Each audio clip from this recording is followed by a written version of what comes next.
আজকের দৈনিক ইত্তেফাকের কিছু হেডলাইন নিয়ে আপনাদের মাঝে আমি উপস্থিত।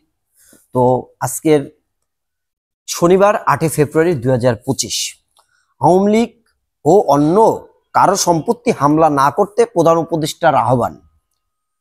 হেডলাইনগুলো পড়ে শোনাচ্ছি আপনাদের। পরিস্থিতি নিয়ন্ত্রণ করুন, অন্যথায় নৈরাজ্য ঘটবে, সরকারের উদ্দেশ্যে বিএনপি। আওয়ামী লীগ নিষিদ্ধের সিদ্ধান্ত আসছে আসিফ মাহমুদ। ধানমন্ডি 32 নম্বরের বিধ্বস্ত বাড়ি থেকে বিভিন্ন জিনিস নিয়ে যাচ্ছে অনেকেই। আচ্ছা, বিপিএল এ এবারও চ্যাম্পিয়ন বরিশাল। অভিনেত্রী শাওন ও সাবেবাকে পরিবারের জিম্বায় ছেড়ে দিল ডিবি। শেষের পাতায় আছে হাতিয়ার সাবেক এমপির 2 বাড়ি ও 11 নৌযানের আগুন।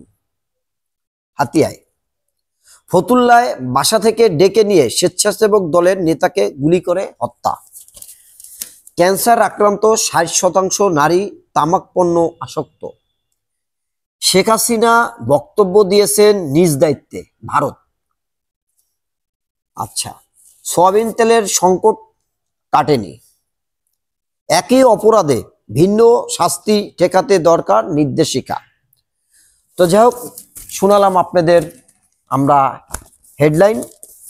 এখন একটি বার্তা নিয়ে আপনাদের মাঝে আমি সামান্য একটু আলাপ করছি। সেটা হচ্ছে, দেশের আইন শৃঙ্খলা পরিস্থিতি স্বাভাবিক রাখতে সাবেক প্রধানমন্ত্রী ও আওয়ামী লীগ সভানেত্রী শেখ হাসিনা সহ ফাঁসিবাদী দলটির নেতা এবং অন্য কারোর সম্পত্তিতে হামলা না চালানোর আহ্বান জানিয়েছেন অন্তর্বর্তী সরকারের প্রধান উপদেষ্টা অধ্যাপক ডক্টর মোহাম্মদ ইউনূস। গতকাল শুক্রবার প্রধান উপদেষ্টার প্রেস উইং থেকে পাঠানো অন্তর্বর্তী সরকারের এক বিবৃতিতে এ তথ্য জানানো হয়। প্রধান উপদেষ্টার বিবৃতিতে উল্লেখ করা হয়, শেখ হাসিনার পরিবারের সঙ্গে সম্পত্তি এবং আওয়ামী লীগের নেতাকর্মীদের বিরুদ্ধে আর কোনো হামলা হবে না তা নিশ্চিত করতে হবে।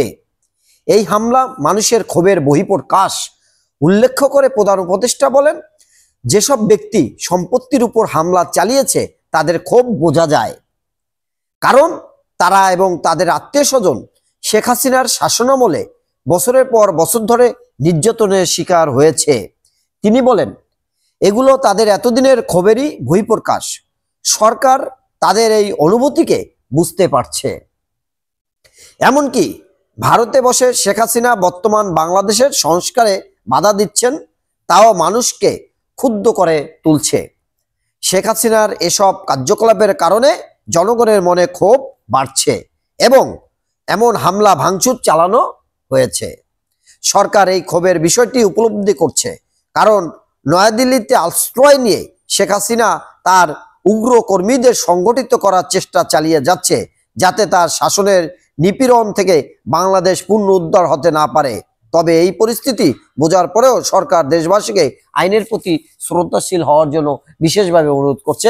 আজকের মতো এ পর্যন্ত, আগামীকালকে আবার দেখা হবে। আসসালামু আলাইকুম।